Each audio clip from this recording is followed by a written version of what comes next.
নমস্কার, আমি পায়েল। লকডাউনে কেন্দ্রের আর্থিক প্যাকেজ যা গতকালই প্রধানমন্ত্রী নরেন্দ্র মোদী ঘোষণা করেন, আত্মনির্ভর ভারত অভিযান প্যাকেজ, প্রায় 20 লক্ষ কোটি টাকার এই আর্থিক প্যাকেজ। এবং বিকেল 4টে কেন্দ্রীয় অর্থমন্ত্রী নির্মলা সীতারামন সাংবাদিক বৈঠকে আর্থিক প্যাকেজের ঘোষণা। আমাদের সঙ্গে রয়েছেন আমাদের সিনিয়র এডিটর ধ্রুবজ্যোতি প্রামাণিক।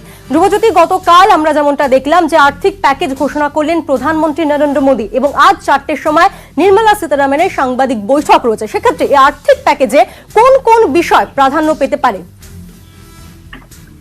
দেখো, এক কথাই বলতে গেলে নির্মলা সীতারামন আজকে যেটা করবেন, কার্যত দ্বিতীয় বাজেট পেশ করবেন। তিনি দ্বিতীয় বাজেট পেশ করবেন আজকে। তার কারণ ইতিমধ্যেই আমরা দেখেছি যে একাধিক মহল থেকে বারবার করে যে দাবিটা তোলা হয়েছে যে 2020 এবং 21-এর জন্য কেন্দ্রীয় সরকার যে বাজেটটা ঘোষণা করে, সেই বাজেট ঘোষণার পর পরিস্থিতিটা আমূল বদলে গেছে। একটা পরিকল্পনা নিয়ে সেই বাজেটটা পেশ করা হয়, তারপরে খেলাটা সম্পূর্ণ বদলে গেছে, খেলার অভিমুখ পুরো বদলে গেছে। খেলাটাই এখন একটা অন্য খেলা, নতুন খেলা খেলতে হচ্ছে। ফলে এই পরিস্থিতিতে একটা দ্বিতীয় বাজেট পেশ করা প্রয়োজন। ফলে আবার যেটা তোমায় বলছি যে আজ যেটা হতে চলেছে, এটা কার্যত দ্বিতীয় বাজেট হতে চলেছে। এখন প্রশ্ন একটা উঠেছে ইতিমধ্যেই যে প্রধানমন্ত্রী নরেন্দ্র মোদী গতকাল যে 20 লক্ষ কোটি টাকার প্যাকেজ ঘোষণার কথা বলেছেন, সেই প্যাকেজ ইতিমধ্যেই 2020-21-এর বাজেটের জন্য যে প্রায় 30.5 লক্ষ কোটি টাকা খরচ করার বাজেট প্রস্তাব ছিল, তার উপরে over and above that 30.5 lakh crore, নাকি এই যে 20 লক্ষ কোটি টাকার প্যাকেজ ঘোষণা করা হলো, ওই বাজেটটা এখন সম্পূর্ণ বাদ হয়ে গেল, তার বদলে এই 20 লক্ষ কোটি টাকার প্যাকেজ।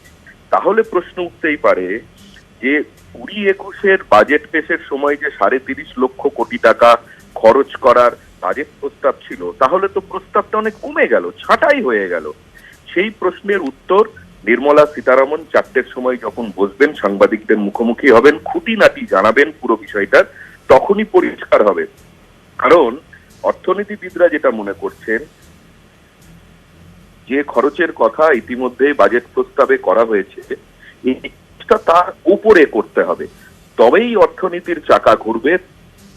চূড়ান্ত সংকটময় এই মুহূর্তে দাঁড়িয়ে আছে দেশ। সেই সংকট থেকে দেশ পরিত্রাণের মধ্যেই ঠিক বাজেটের আগে যে এক্সারসাইজ গুলো হয়, প্রধানমন্ত্রী বিভিন্ন গোষ্ঠীর যারা প্রতিনিধি তাদের সঙ্গে কথা বলেন, তাদের মধ্যে শিল্প থাকে, ব্যবসায়িক মহল থাকে, ক্ষুদ্র শিল্পের সঙ্গে যারা যুক্ত, মাঝারি শিল্পের সঙ্গে যারা তারা থাকেন, যারা ব্যাংকিং সেক্টরের সঙ্গে যুক্ত তারা থাকেন, পরিষেবা শিল্পের সঙ্গে যারা যুক্ত তারা থাকেন, এবং একই এক্সারসাইজ দেশের অর্থমন্ত্রীও করে থাকেন। বাজেটের ঠিক আগে যারা প্রতিনিধি তাদের সঙ্গে কথা বলা হয়, তাদের কাছ থেকে জানতে চাওয়া হয় যে কি করলে পরে সেই সেক্টরগুলো উপকৃত হবে এবং তার পরিপ্রেক্ষিতে দেশের যে আর্থিক বৃদ্ধির হার, সেই আর্থিক বৃদ্ধির হারটা আরো ভালো জায়গায় যাবে। ঠিক একই জিনিস গত কদিন ধরে দিল্লিতে হয়েছে। মন্ত্রী এই বিভিন্ন সেক্টরের যারা প্রতিনিধি তাদের সঙ্গে অর্থমন্ত্রীও কথা বলেছেন, যে কারণে গতকাল প্রধানমন্ত্রী জাতির উদ্দেশ্যে যখন ভাষণ, তিনি বললেন এই 20 লক্ষ কোটি টাকার প্যাকেজ কিন্তু গোটা ভারতের সবার জন্য, একেবারে প্রান্তিক গরিব মানুষটির জন্য যেমন, একই রকম ভাবে গরিব মধ্যবিত্ত মানুষের জন্য, একই সঙ্গে যারা অতি ক্ষুদ্র এবং মাঝারি শিল্পের সঙ্গে যুক্ত তাদের জন্য, এবং একই সঙ্গে যারা বড় ব্যবসায়ী, বৃহৎ উদ্যোগী যারা, তাদের জন্য এই 20 লক্ষ কোটি টাকার প্যাকেজ। ফলে একটা বিষয় স্পষ্ট যে, যেটা প্রথমেই বললাম, এটা আসলে একটা দ্বিতীয় বাজেট পেশ হতে চলেছে। শুধুমাত্র বোঝার বিষয়, গতকাল প্রধানমন্ত্রী একটা বিষয় পরিষ্কার করেছেন, তিনি বলেছেন যে ইতিমধ্যেই যে প্যাকেজগুলো ঘোষণা হয়েছে সবটা ধরে এই 20 লক্ষ কোটি টাকা, অর্থাৎ একেবারে লকডাউনের প্রথম পর্যায়ে 1,75,000 কোটি টাকার একটা প্যাকেজ ঘোষণা করা হয়, আমরা সবাই জানি। যে প্যাকেজটার মূল লক্ষ্য ছিল এই যে দেশের প্রতিটি মানুষ, গরিব গুরব একেবারে হচ্ছে প্রান্তিক, কেউ যেন না খেয়ে থাকে, প্রত্যেকের মুখে যেন ভাতের বন্দোবস্ত করা যায়। যে কারণে এই যে প্যাকেজটা 1,50,000 কোটি টাকার যে প্যাকেজ, সেই প্যাকেজটার মূল উদ্দেশ্যটাই ছিল দেশের গণবন্টন ব্যবস্থার মাধ্যমে প্রতিটি মানুষের কাছে, যারা এই মুহূর্তে জীবন এবং জীবিক সংকটের মধ্যে পড়েছেন, প্রত্যেকের কাছে যাতে খাদ্যশস্য পৌঁছে দেওয়া যায়। প্রধানমন্ত্রী বলেছেন এই 20 লক্ষ কোটি টাকার প্যাকেজের মধ্যে এটাও করেছেন যে এর পরবর্তীতে আমরা যেটা দেখলাম যে দেশের শীর্ষ bank reserve bank of India একাধিক পদক্ষেপের কথা ঘোষণা করে, রেপো রেট এদিক করে, আরো অনেকগুলো পদক্ষেপ করে, ব্যাংকগুলোর হাতে আরো বেশি নগদের যোগানের জন্য একাধিক পদক্ষেপ করে। সেই যে পদক্ষেপগুলো করা হয়েছে তার জন্য যে টাকাটা ধরা হয়েছে সেইটাও এই আর্থিক প্যাকেজের মধ্যে ধরা আছে, 20 লক্ষ কোটি টাকার আর্থিক প্যাকেজের মধ্যে ধরা আছে। তো সেইটাকে যদি আমরা মাথায় রাখি, ওদিকে 1,50,000 কোটি টাকা, এবং রিজার্ভ ব্যাংক অফ ইন্ডিয়া যেটা দাবি করেছিল যে যে পদক্ষেপগুলো রিজার্ভ ব্যাংক অফ ইন্ডিয়া গ্রহণ করছে তাতে আরো প্রায় 2 লক্ষ কোটি টাকার বেশি নগদের সংস্থান করা হচ্ছে। তাহলে তুমি দেখো প্রায় 4 লক্ষ কোটি টাকা ইতিমধ্যেই এই 20 লক্ষ কোটি টাকার মধ্যে ধরাই রয়েছে, বাকি পড়ে রইল আরো 16 লক্ষ কোটি টাকা। সেটা কিভাবে ভাগবাটোয়ারা হবে, কোন সেক্টরের জন্য কত টাকা দেওয়া হবে, কিভাবে দেওয়া হবে, সেই পুরো বিষয়গুলো আজকে অর্থমন্ত্রী যখন বিকেল 4টের সময় সাংবাদিকদের মুখোমুখি হবেন, সাংবাদিকদের মাধ্যমে দেশের মানুষ তখন জেনে যাবে পুরো বিষয়টা। আবার বলি, এটা দ্বিতীয় বাজেট পেশ হতে চলেছে। পায়েল, একেবারে ধন্যবাদ।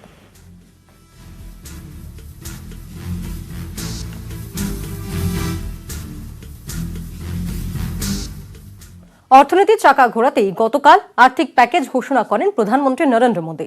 আত্মনির্ভর ভারত অভিযানে 20 লক্ষ কোটি টাকার প্যাকেজের কথা ঘোষণা করেন তিনি। গরিব মধ্যবিত্ত থেকে ক্ষুদ্র মাঝারি শিল্প উপকৃত হবে সবাই। দেশের জিডিপির প্রায় 10% সমান আর্থিক প্যাকেজ ঘোষণা নরেন্দ্র মোদীর। কোথায় কোন খাতে কত খরচ আজই ঘোষণা। অর্থমন্ত্রী নির্মলা সীতারামন সাংবাদিক বৈঠক করবেন বিকেল 4টায়। कोरोना संकट का सामना करते हुए नए संकल्प के साथ मैं आज एक विशेष आर्थिक पैकेज की घोषणा कर रहा हूं। हाल में सरकार ने कोरोना संकट से जुड़ी जो आर्थिक घोषणाएं की थी, जो रिजर्व बैंक के फैसले थे, और आज जिस आर्थिक पैकेज का ऐलान हो रहा है उसे जोड़ दें तो ये करीब करीब 20 लाख करोड़ रुपए का है। 20 लाख करोड़ रुपए का है। ये पैकेज भारत की जीडीपी का करीब करीब 10% है। আজ বিকেল 4টায় অর্থমন্ত্রী নির্মলা সীতারামন তিনি আজ কি বলেন, কোন কোন খাতে সুযোগ সুবিধা পাওয়া যাবে সেদিকে আমাদের নজর তো থাকবে। তবে গতকাল যে আর্থিক প্যাকেজ ঘোষণা করা হয় তাতে বেশ কিছু প্রশ্ন তুলে দিয়েছেন বিরোধীরা। এভাবে আর্থিক প্যাকেজ ঘোষণা করে কোনো লাভ হবে না, গরিব মানুষের হাতে সরাসরি টাকা পৌঁছে দিতে হবে, সওয়াল রাহুল গান্ধী। बच्चों को चोट पहुंचती है, मां रोती है।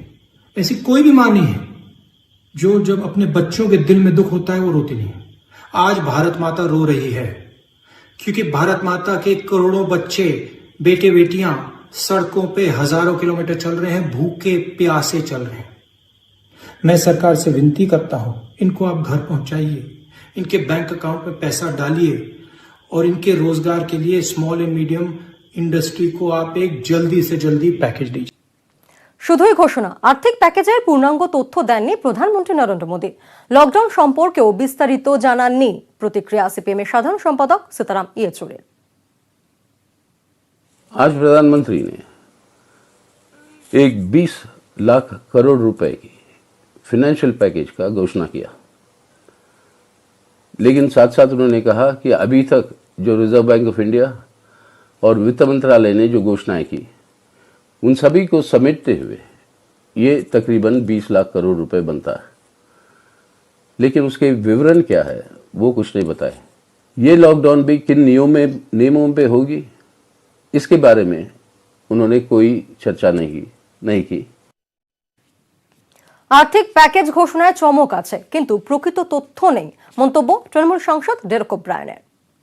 First reactions to the Prime Minister's 8 p.m. address. Now, we saw the box today, we saw the wrapping paper today, but what's in the product? We don't know. For that, we have to open the package tomorrow or day after.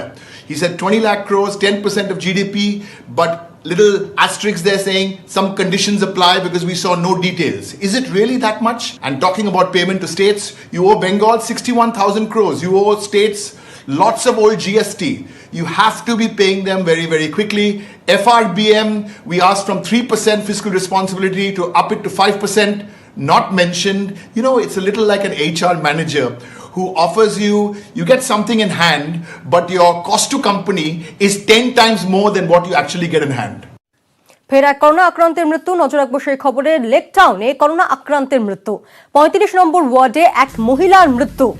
কথা বলবো, রয়েছেন প্রতিনিধি অনুপ চক্রবর্তী। অনুপ, কি খবর রয়েছে?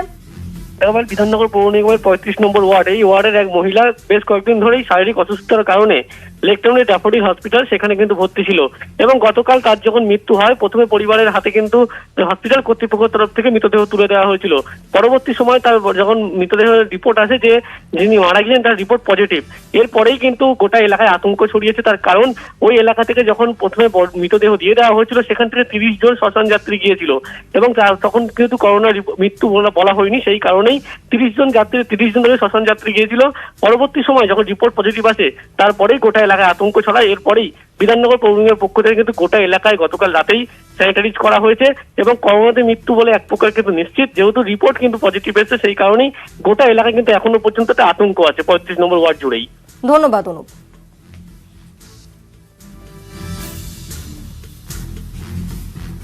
অপরদিকে আজ থেকেই সরকারি বাস চালু হয়েছে সকাল 7টা থেকে। সেক্ষেত্রে নিউ টাউনের উদ্দেশ্যে রওনা দেওয়া একটি বাস, সেটি কিরকম সাড়া রয়েছে, যাত্রীরা কত ছিল তা নিয়ে জানবো। কারণ ST7 আজ এই বাস শুরু হয়, সরকারি বাস আজ সকাল 7টা থেকে। সেক্ষেত্রে নিউ টাউনের ক্ষেত্রে যে বাসটি রয়েছে সেখানে যাত্রী সংখ্যা কত ছিল আমরা জানবো। সরাসরি চলে যাবো, অভিজিৎ চন্দ্র রয়েছে। অভিজিৎ, আজ থেকে যেহেতু সরকারি বাস পরিষেবা চালু হলো কলকাতার বিভিন্ন জায়গায়, সেক্ষেত্রে নিউ টাউনের উদ্দেশ্যে রওনা ST7 বাস, সেখানে যাত্রী সংখ্যা কেমন ছিল? কারণ সকাল থেকে যখন আমরা হাওড়া বা গড়িয়ার দিকে নজর রাখছিলাম সেখানে একাধিক অভিযোগ উঠে আসছিল যে অতিরিক্ত যাত্রী উঠে যাচ্ছে, সেক্ষেত্রে একটা প্রবলেমের সম্মুখীন হচ্ছেন বাস কন্ডাক্টর এবং যারা রয়েছেন সেখানে তাদের। সেক্ষেত্রে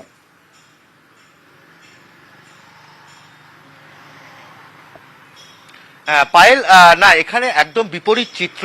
এই বাসটি উল্টোডাঙ্গা থেকে সেটা ছেড়ে সেটা যায় হচ্ছে নিউ টাউন, সাপুরজি, পালুনজি পর্যন্ত, এবং উল্টোডাঙ্গা থেকে আজ সকাল 9:30টার সময় ST7 এই বাসটি ছাড়ে, এবং একজন মাত্র যাত্রী ছিল এই বাসে।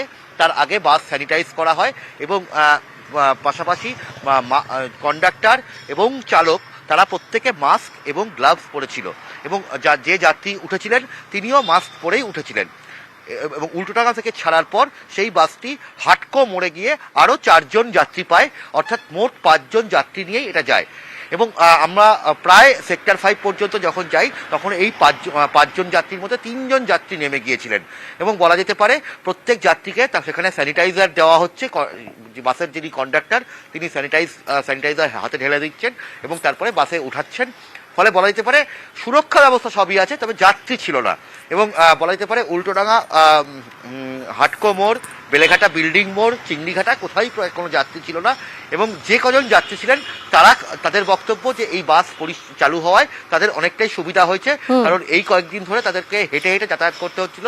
কাউকে সেক্টর 5-এ অফিসে যেতে হচ্ছিল বাধ্য হয়ে, কাউকে বেলেঘাটা যেতে হচ্ছিল কোনো কাজে, তারা কিন্তু হেঁটেই যাতায়াত করছিলেন।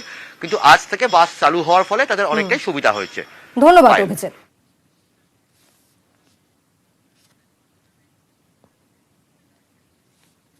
বরানগরে টবেন রোডে সরকারি বাস থামিয়ে বিক্ষোভ, বাস স্ট্যান্ডে দাঁড়িয়ে থাকা যাত্রীরা বিক্ষোভ দেখান বলেই জানা যাচ্ছে। বরানগরে টবেন রোডে সরকারি বাস থামিয়ে বিক্ষোভ, এবং বাস স্ট্যান্ডে দাঁড়িয়ে থাকা যাত্রীরাই বিক্ষোভ দেখান। কেন বিক্ষোভ দেখান জানবো, আমাদের সঙ্গে রয়েছেন প্রতিনিধি সুজয় দাস। সুজয়, কেন বিক্ষোভ দেখানো হয়? S9 ডালনব থেকে বালিগঞ্জের যে বাস, সেটা সকাল 10টা নাগাদ বিটি রোড রবিন রোডের সামনে আসে। সে সময় দেখা যায় যে অনেক নির্ধারিত যে 20 জন, তার চাইতে অনেক বেশি যাত্রী ছিল বাসে। সেই বাস আটকে তখন অপেক্ষমান যাত্রীরা বিক্ষোভ দেখান যে কি করে 20 জনের বেশি বাস যাত্রী নিয়ে চলতে দেওয়া যাবে না, কিন্তু এত যাত্রী নিয়ে কি করে চলছে বাস। তখন স্থানীয় মহানগর থানার পুলিশ ওই বাসটিকে আটকায় যাত্রীদের বিক্ষোভের মুখে পড়ে। তারপর বেশ কিছুক্ষণ বচসা চলে যাত্রী, পুলিশ এবং কন্ডাক্টরদের সঙ্গে। কন্ডাক্টরের বক্তব্য, জোর করে যাত্রীরা উঠেছেন, আমার কিছু করার নেই। তারপর কিছুক্ষণ পরে 2টি অতিরিক্ত বাস আনা হয়। সেই বাসে করে বাসে যে বেশি যাত্রী ছিল তাদেরকে নামিয়ে তাদের গন্তব্যে পাঠানো হয়। আচ্ছা, ধন্যবাদ। নেই ডুগডুগির আওয়াজ, নেই শাহরুখ কাজলের ভেলকি। লকডাউনের ধাক্কায় খেল খতম মাদারিদের। খেলা বন্ধ থাকায় পেটের দায়ে বাধ্য হয়ে ভিক্ষা করছেন টিকিয়াপাড়ার মোহাম্মদ রফিক সফিকরা। উঁচুতে টাঙানো দড়ির উপর দিয়ে সাবলীল হাঁটা, বাঁদরদের নাচানাচি, আজব কাণ্ড কারখানায় জমে ওঠে মাদারির খেলা। কলকাতা হাওড়ার রাস্তায় ঘুরে ঘুরে খেলা দেখাতেন সফিক মোহাম্মদ রফিকরা। দিনভর খেলা দেখিয়ে 300 থেকে 500 টাকা উপার্জন। লকডাউনের শহরে এখন সবই স্মৃতিকথা। খেলা বন্ধ হয়ে যাওয়ায় চরম বিপাকে হাওড়ার টিকিয়াপাড়ার মাদারিরা। লকডাউন শুরুর দিনে প্রশাসনের দেওয়া ত্রাণে কিছুদিন চলে, কিন্তু তারপর নিজেদেরই জুটছে না। সেখানে পোষ্যদের খাবার কোথা থেকে জোগাড় করবেন? বাধ্য হয়ে পোষা বাঁদরদের ছেড়ে দেন, কিন্তু মনিবদের ছেড়ে যেতে চায়নি শাহরুখ কাজলরা। ওই জন্য আমরা ভিড় করছি না, এমনি বাড়িতে যে কোনো বিল্ডিং এ ভিক্ষা চাচ্ছি। দাদা আমরা খাবার জন্য মরছি, আমাদের অবস্থা একটু খারাপ আছে, কিন্তু আমরা না খেয়ে আমরা জন্তুও খাবে, কিন্তু এটা দিয়ে আমার সংসার চলে। যে বাবু জীবন কাটাচ্ছি, আর কি করব। কি আমাদের কাজে তো পয়সা নেই যে আমরা বসে খাবো, আমাদের ডেলি খাটি আর ডেলি খাই। ত্রাণের চাল ডালে আর কতদিন চলে?